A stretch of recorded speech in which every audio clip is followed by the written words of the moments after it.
सही है ट्रेन। कल भी एक छात्र हमारे सामने मुद्दा उठाया है समस्तीपुर में कि हम ग्रेजुएशन कर रहे हैं भैया, लेकिन 5 साल हो गए अब तक ग्रेजुएशन की डिग्री नहीं मिली। वो LMU यूनिवर्सिटी का लड़का है। तो हमने कहा कि केवल ललित नारायण मिश्रा यूनिवर्सिटी का मामला नहीं है, मगध यूनिवर्सिटी हो, पटना यूनिवर्सिटी हो, चाहे BR अम्बेडकर यूनिवर्सिटी हो, आप यहाँ कोई भी यूनिवर्सिटी में आप चले जाइए, 3 साल में ग्रेजुएशन की डिग्री मिल जाएगी। इसमें तो बढ़ोतरी हो ही रही है। प्रोफेसर को घर बैठाकर 2-2 लाख रुपए महीने दिए जा रहे हैं, और वहाँ जो टेबल और बेंच और डेस्क लगे हुए हैं वो धूल फाँक रहे हैं। बिल्डिंग के नाम पर अरबों रुपए का घोटाला कर लिया जा रहा है। या सेशन भी तो लेट हो रही है। सेशन भी लेट हो रहा है। वही कह रहे हैं कि बिल्डिंग के नाम पर भी अरबों रुपए का घोटाला हो रहा है, और रेगुलर पढ़ाई भी नहीं हो रही है किसी कॉलेज में। तो वो कॉलेज जो बिल्डिंग आप बनाकर रखे हुए हैं वो किस काम का रखे हुए हैं? आप उसको लॉज बना दीजिए, आप उसको हॉस्टल बना दीजिए और गरीब छात्रों को दे दीजिए पढ़ने के लिए। कम से कम उसमें रहकर पढ़ेगा, उसका इस्तेमाल तो हो। जनता का टैक्स है आप जो बिल्डिंग, और जो आप सेशन जो लेट कर रहे हैं, 3 साल के ग्रेजुएशन की डिग्री आप 5 साल में दे रहे हैं।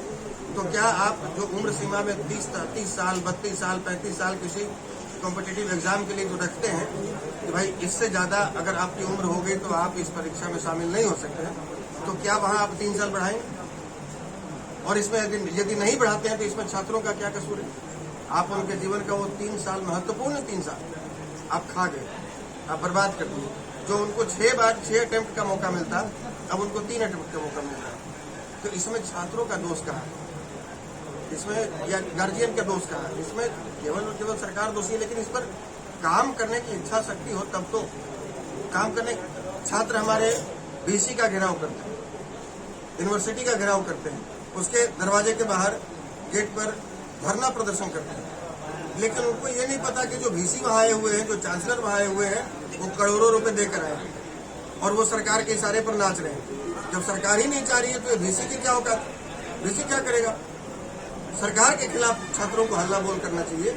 और बिहार में जिस प्रकार से छात्रों की मतलब आप कह सकते हो उनके अधिकारों का हनन हो रहा है, उनका शोषण किया जा रहा है, आप कहिए तो जयप्रकाश नारायण के बाद, आंदोलन के बाद, JP आंदोलन के बाद कोई बड़ा छात्र आंदोलन नहीं हुआ, और ये धीरे धीरे एक तरह से ज्वालामुखी तैयार हो रहा है, और पता नहीं कब विस्फोट का रूप लेगा। और बिहार में हो सकता है कि फिर से आपको पहले चुनाव हुआ करता था तो रोटी कपड़ा मकान के मुद्दा लेके चलते थे, अब पार्टी देख रहे हैं कि रोटी कपड़ा मकान छोड़ दिए, क्यों? पहले जो राजनीति होती थी वो जनता की समस्याओं से सरोकार रखती थी, और जो राजनेता भी होते थे वो लाल बहादुर शास्त्री जी जैसे होते थे, जो फटी हुई धोती पहनकर और विदेशों में जाते थे और खुद अपने हाथ से चाय बनाते थे और अपने यहाँ नौकरों को पिलाते थे या कर्मियों को पिलाते थे। वैसे में उनकी पत्नी कहती थी कि आपका कुर्ता चीरा लगा हुआ है, फटा हुआ है, आप नई कुर्ता सिलवा लें। तो बोलते थे नहीं, अभी हमारे देश में अकाल पड़ा हुआ है, लोगों को भोजन नहीं जुट रहा है, हम नई कुर्ता नहीं सिलवा सकते। वो सीधा जनता से सरोकार रखते थे और जनता की समस्याओं को समझते थे, दिल से, दिमाग से उस पर काम करते थे। आज केवल और केवल राजनीति या जो लोग बैठे हुए सत्ता में, वो बस अपने कुर्सी के आसपास में वो तार बिछा दे रहे हैं, वो कांटा वाला तार, यहाँ तक कोई ना पहुँच सके, और बस पूरा ध्यान उसी में कि हमारी कुर्सी कैसे बची रहे। अभी नई सरकार बनी है, तो उसमें कितने मंत्री दागी हैं, कैसे देखते हैं आप?